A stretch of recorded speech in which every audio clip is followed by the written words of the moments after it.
more than 25 years of waiting, Sabe King and his family are finally home. So happy to come and live in Canada. For years, he and dozens of others have been stuck in Thailand, stateless, after fleeing Vietnam.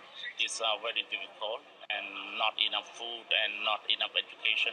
For years, King's refugee claims were denied, his family only now able to make their way to Canada because of a special arrangement between the federal government and Thailand to bring the last of the Vietnamese boat people to Canada. People helped me when we first landed to Canada, so I think this is kind of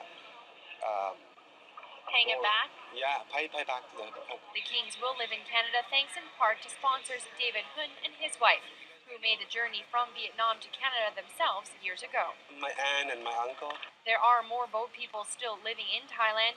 By the end of this year, this arrangement will see 105 of them granted status here in Canada. So, it's time for me to take over and carry that burden.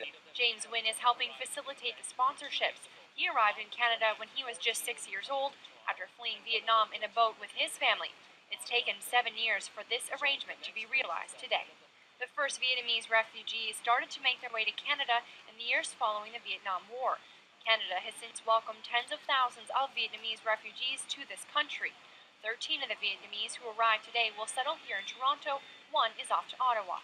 What are King and his family looking forward to? New jobs, school, and of course, their very first white Christmas. Yeah, very different from Thailand, from Vietnam.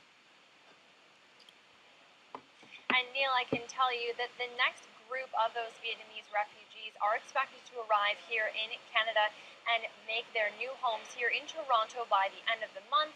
A third and final group will make their journey here to Toronto and elsewhere across the country in another few months. Reporting live at Pearson Airport, I'm Chelsea Agro.